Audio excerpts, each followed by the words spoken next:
आपादमौलिपर्यन्तं गुरूणाम् आकृतिं स्मरेत् तेन विघ्नाः प्रणश्यन्ति सिद्ध्यन्ति च मनोरथाः। श्रीगुरुभ्यो नमः। लक्ष्मीपदे पदाम्बोजयुगं नत्वा गुरोरपि प्रमाणचन्द्रिकां कुर्मो बालानां बोधसिद्धये। ಅನುಮಾನ ಪರಿಚ್ಛೇದದಲ್ಲಿ ವ್ಯಾಪ್ತಿಯ ಒಂದು ಲಕ್ಷಣವನ್ನ ನೈಯಾಯಿಕರು ಹೇಗೆ ಹೇಳ್ತಾರೆ ಅಂತ ನಾವು ನೋಡ್ತಾ ಇದ್ದೀವಿ. ಪ್ರತಿಯೋಗಿ ಅಸಮಾನಾಧಿಕರಣ ಸಾಧನ ಸಮಾನಾಧಿಕರಣ ಯಹ ಅತ್ಯಂತಾಭಾವ ತಸ್ಯ ಪ್ರತಿಯೋಗಿ ಯತ್ ಸಾಧ್ಯಂ ತತ್ ಸಮಾನಾಧಿಕರಣ್ಯಂ ವ್ಯಾಪ್ತಿ ಇತ್ಯರ್ಥಃ. ಹಾಗೆ ಅಂತ ಅಂದ್ರೆ ಸಮಾನಾಧಿಕರಣ ಅಂದ್ರೆ ಏನು? ಒಂದೇ ಅಧಿಕರಣ, ಒಂದೇ ಆಶ್ರಯದಲ್ಲಿ ಇರೋದು ಹಾಗೆ ಅಂತ. ಗುರು ಶಿಷ್ಯರು ಒಂದೇ ಹಾಸಿಗೆ ಮೇಲೆ ಕೂತಿರ್ತಾರಲ್ವಾ, ಆ ತರ ನಾವು ಕಲ್ಪನೆ ಮಾಡ್ಕೋಬಹುದು. ಅದನ್ನ ಸಮಾನಾಧಿಕರಣ ಅಂತ. ಸೊ ಈಗ ಸಾಧ್ಯ ಸಾಧನ ಅಂದ್ರೆ ಹೇತು ಮತ್ತು ಸಾಧ್ಯ ಎರಡೂ ಕೂಡ ಒಂದೇ ಅಧಿಕರಣದಲ್ಲಿ ಇರೋದನ್ನ ಅಂದ್ರೆ ಒಟ್ಟಿಗೆ ಇರೋದನ್ನ ವ್ಯಾಪ್ತಿ ಅಂತ ಕರಿತೀವಿ ಅಂತ. ಒಟ್ಟು ಆ ಸಾಧ್ಯ ಏನಾಗಿರಬೇಕು? ಸಾಧ್ಯಕ್ಕೆ ಒಂದು ಹೇತು ಜೊತೆಗೆ ಇರಬೇಕು ಮತ್ತು ಸಾಧನ ಸಮಾನಾಧಿಕರಣ ಯಹ ಅತ್ಯಂತಾಭಾವ ತಸ್ಯ ಅಪ್ರತಿಯೋಗಿ ಅಂದ್ರೆ ಪರ್ವತೋ ಅಗ್ನಿಮಾನ್ ಪ್ರಮೇಯತ್ವಾದಂತ ಸಾಧ್ಯ ಇಲ್ಲದೆ ಇರಬಾರದು. ಹೇಗೆ ಮಹಾಹ್ರದದಲ್ಲಿ ಸರೋವರದಲ್ಲಿ ಪ್ರಮೇಯತ್ವ ಇದ್ರೂ ಕೂಡ ಅಗ್ನಿತ್ವ ಇರೋದಿಲ್ಲ, ಆ ರೀತಿಯಾಗಿ ಸಾಧ್ಯದ ಅಭಾವದ ಜೊತೆಗೆ ಸಂಬಂಧ ಇರಬಾರದು. ಮತ್ತು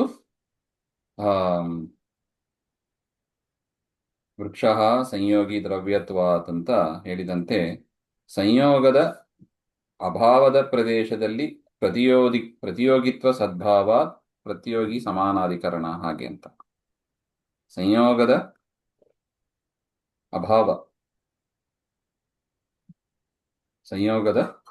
ಅಭಾವದ ಪ್ರದೇಶದಲ್ಲಿ ಆ ಪ್ರತಿಯೋಗಿಯು ಸಮಾನಾಧಿಕರಣವಾಗಿ ಇರಬೇಕು ಅಂತ ಒಟ್ಟು 3 ವಿಶೇಷಣ ಹೇಳಿದ್ರು. ಇಲ್ಲದಿದ್ರೆ ಅತಿವ್ಯಾಪ್ತಿ ಅವ್ಯಾಪ್ತಿ ಅಂತಲೋ ದೋಷ ಬರುತ್ತದೆ ಅಂತ ವಿಚಾರ ಮಾಡಿ ಹೇಳಿ, ದಳಕೃತ್ಯ ಮಾಡಿ ಹೇಳಿ ಇಷ್ಟು ವ್ಯಾಪ್ತಿಯ ಲಕ್ಷಣ ಹಾಗೆ ಅಂತ ಅವರು ಹೇಳಿದರೆ, ಅದಕ್ಕೆ ಹೇಳ್ತಾ ಇದ್ದಾರೆ ತದಸತ್, ಆ ರೀತಿಯಾದ ಲಕ್ಷಣ ಅದು ಸರಿಯಲ್ಲ.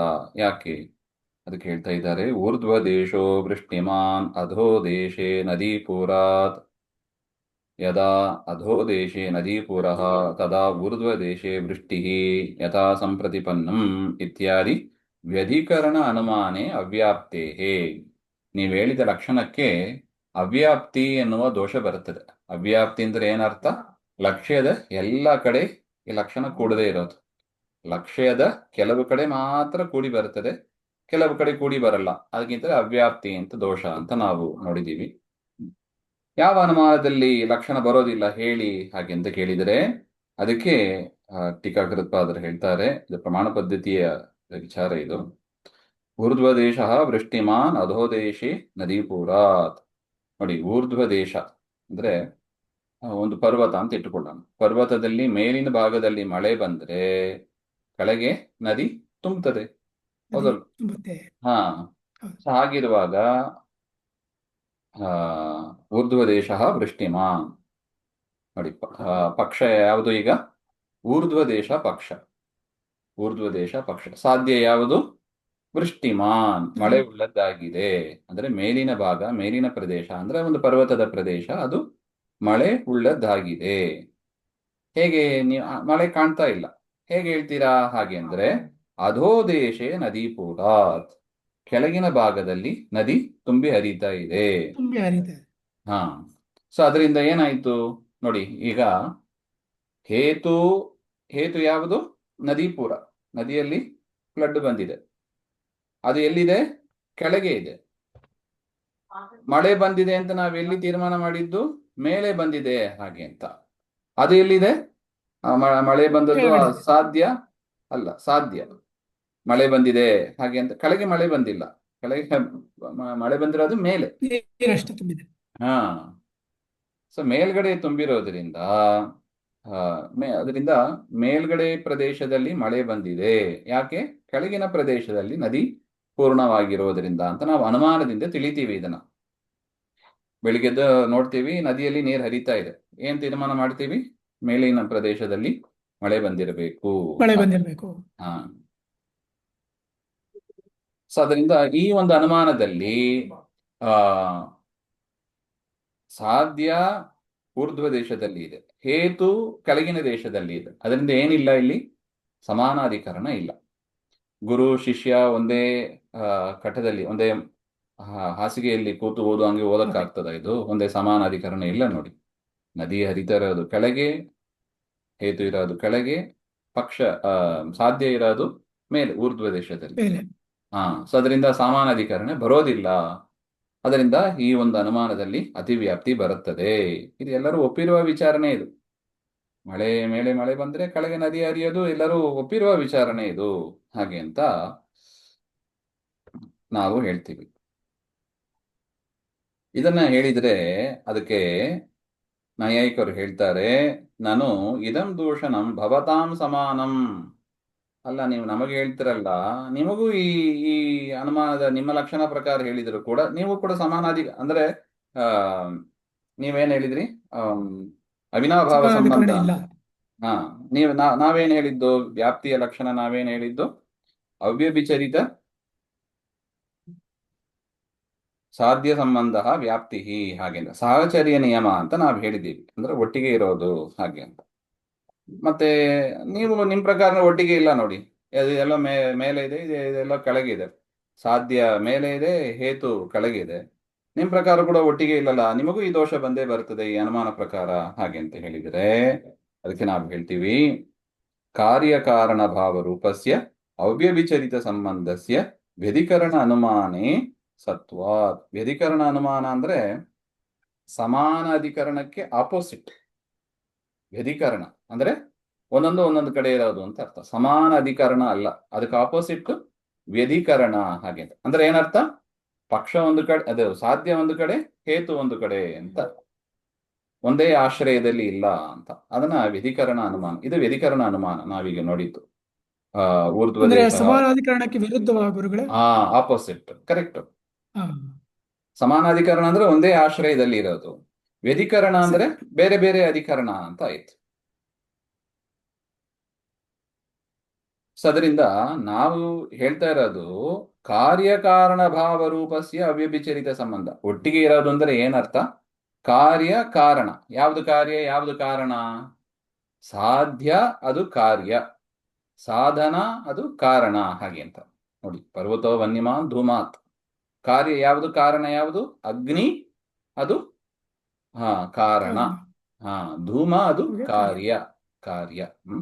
ಅದರಿಂದ ನಾವು ಹೇಳೋದು ಇಷ್ಟೇ, ನಮ್ಮ ಪ್ರಕಾರ ವ್ಯಾಪ್ತಿ ಅಂದ್ರೆ ಕಾರ್ಯಕಾರಣ ಭಾವ ರೂಪಸ್ಯ ಅವ್ಯಭಿಚರಿತ ಸಂಬಂಧ.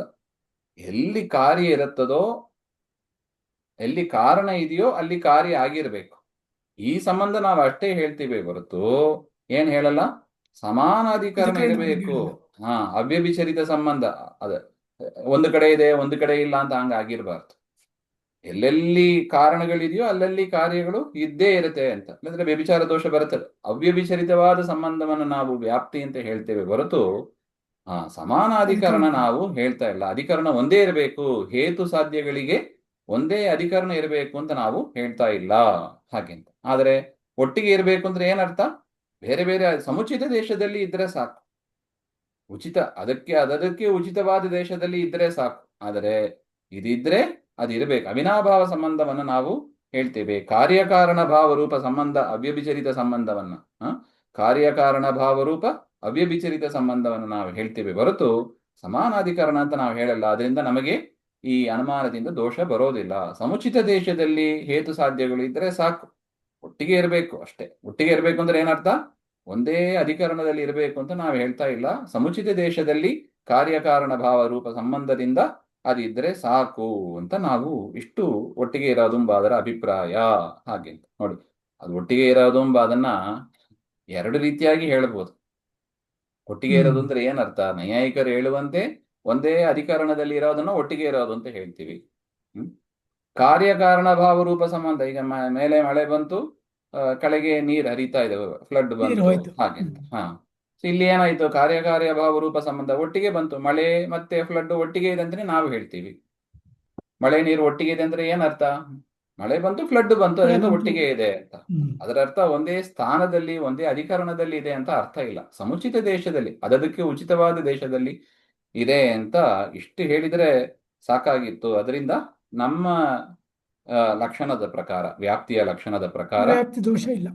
ವ್ಯಾಪ್ತಿ ದೋಷ ಇಲ್ಲ. ಆದ್ರೆ ನೀವು ಹೇಳಿದ ಪ್ರಕಾರ ಲಕ್ಷಣದಲ್ಲಿ ಅವ್ಯಾಪ್ತಿ ದೋಷ ಬರುತ್ತದೆ. ಹಾಗೆ ಅಂತ ಎಷ್ಟು ಒಂದು ಇದು ತರ್ಕ ಅಂದ್ರೆ ಸ್ವಲ್ಪ ಬುದ್ಧಿವಂತಿಕೆ ಬೇಕಷ್ಟೇ. ನೋಡಿ, ನಮಗೆ ಈ ಅನುಮಾನ ಹೇಳಿಕ್ ಬರ್ತಾ ಇಲ್ಲ. ಊರ್ಧ್ವ ದೇಶ ವೃಷ್ಟಿಮಾನ್, ಅದಕ್ಕೆ ಶ್ರೀಮದಾಚಾರ್ಯರು, ಜಯತೀರ್ಥರು ಅಂತವರಿಗೆ ಇದು ಫ್ಲಾಶ್ ಆಗ್ತದೆ. ಅದೇ ಹೆಂಗ ಫ್ಲಾಶ್ ಆಗ್ತದೆ ಅವರಿಗೆ ಮಾತ್ರ? ಹಾಗೆಂದ್ರೆ ಜ್ಞಾನ ಸ್ಫೂರ್ತಿ ಸದಾ ತಸ್ಮೈ ಹರಯೇ ಗುರವೇ ನಮಃ ಅಂತ. ಅದು ಹರಿವಾಯು ಗುರುಗಳ ಅನುಗ್ರಹದಿಂದ ಅವರಿಗೆ ಅದು ಫ್ಲಾಶ್ ಆಗ್ತದೆ. ಅದರಲ್ಲೇ ಚಿಂತನೆ ಮಾಡ್ತಾ ಇದ್ರೆ, ಇದು ಯಾಕೆ, ಇದು ಯಾಕೆ, ಇದು ಯಾಕೆ, ಇದ್ರಲ್ಲಿ ಏನ್ ದೋಷ ಇದೆ ಅಂತ ಚಿಂತನೆ ಮಾಡ್ತಾ ಇದ್ರೆ ಆ ತರ ಒಂದು ಬುದ್ಧಿಯನ್ನ ದೇವರು ಕೊಡ್ತಾನೆ ಅವರಿಗೆ. ಯಾರಿಗೆ ಯಾವ್ದು ಆಸಕ್ತಿ ಇದೆಯೋ ಅಲ್ಲಿ ತಾನೇ ಮನಸ್ಸು ಹೋಗ್ತದೆ, ಅದರಲ್ಲೇ ಹೌದು. ವಿಚಾರ ಮಾಡ್ತಾ ಇರ್ತಾರೆ, ಅದರಲ್ಲಿ ಬುದ್ಧಿವಂತಿಕೆ ಬೆಳೀತದೆ. ಅದರಿಂದ ಅದಕ್ಕೆ ಗುರುಗಳ ವ್ಯಾಖ್ಯಾನ ಅಂತ ಹೇಳೋದು ನೋಡಿ. ಎಷ್ಟು ಸುಂದರವಾಗಿ ಈ ಅನುಮಾನವನ್ನು ಕೊಟ್ಟು, ಅದು ಬುದ್ಧಿವಂತಿಕೆಯ ಕೆಲಸ ಅದಷ್ಟೇ. ಇದು ಎಲ್ಲಿ ವೇದಗಳಲ್ಲಿ ಎಲ್ಲಿ ಹುಡುಕಿದ್ರು ಇದಕ್ಕೆಲ್ಲ ನಮಗೆ ಗೊತ್ತಿದ್ದಷ್ಟು ಸಿಗಲ್ಲ ಇದು. ಆದರೆ ಆ ಗುರುಗಳಿಗೆ ಇದು ಸ್ಫೂರ್ತಿ ಆಗ್ತದೆ, ಜ್ಞಾನ ಸ್ಫೂರ್ತಿ ಫ್ಲಾಶ್ ಆಗ್ತದೆ ಅದು. ಅದರಿಂದ ನಮ್ಮ ಸಿದ್ಧಾಂತ ರೀತಿಯ ಇದು ಸರಿಯಾಗಿದೆ, ನಾವು ಹೇಳಿದ ಲಕ್ಷಣ ಸರಿಗಿದೆ. ಅಲ್ಲ, ನೀವು ಹೇಳಿ, ಇಷ್ಟಕ್ಕೆ ನಾವು ನಿಲ್ಲೋದು ಬೇಡ. ನಿಮಗೇನಾದ್ರು ವ್ಯಾಪ್ತಿ ಅತಿವ್ಯಾಪ್ತಿ ನಾವು ಹೇಳಿದ ಲಕ್ಷಣದಲ್ಲಿ ಏನಾದ್ರು ಬಂದ್ರೆ ಅದು ಮುಂದೆ ವಿಚಾರ ಮಾಡಬಹುದು. ಆದರೆ ಸೋಫಾರ್ ಯಾರೂ ಆಗಿಲ್ಲ. ಆಚಾರ್ಯರು ಹೇಳಿದ್ದಾಗಲಿ, ಜಯತೀರ್ಥರು ಹೇಳಿದ್ದಾಗಲಿ ಅದಕ್ಕೆ ವಿರುದ್ಧವಾಗಿ ಯಾರು ಕೂಡ ಇನ್ನು ಹೇಳಿಲ್ಲ. ಅದರಿಂದ ವಾದಿರಾಜ ಸ್ವಾಮಿಗಳು ಹೇಳ್ತಾರೆ ನೋಡಿ, ಅಂತೆ ಸಿದ್ಧಸ್ತು ಸಿದ್ಧಾಂತ ಮಧ್ವಸ್ಯ ಆಗಮ ಏವಹಿ. ಹಾಗೆ ಆಚಾರ್ಯರು ಹೇಳಿದ್ದೇ ಸಿದ್ಧಾಂತ. ಯಾಕೆ? ಇನ್ನು ಯಾರು ಅದನ್ನ ನಿರಾಕರಣೆ ಮಾಡಿಲ್ಲ. ನೈಯಾಯಿಕರು ಹೇಳಿದ್ದನ್ನೆಲ್ಲ ನಿರಾಕರಣೆ ಮಾಡ್ತಾ ಬರ್ತಾ ಇದ್ದೀವಿ ನೋಡಿ. ಅದರಿಂದ ಮಧ್ವ ಸಿದ್ಧಾಂತ ಇದು ಶ್ರೇಷ್ಠ ಎಂಬುದಕ್ಕೆ ಇದು ಒಂದು ನಿದರ್ಶನ, ಹಾಗೆ ಅಂತ ನಾವು ತಿಳಿಯಬಹುದು. ನೋಡ, ಶ್ರೀ ಮಧ್ವಾಂತರ್ಗತ ಶ್ರೀಕೃಷ್ಣ ನಮಸ್ತು. ಶ್ರೀ ಹರೇ ನಮಃ.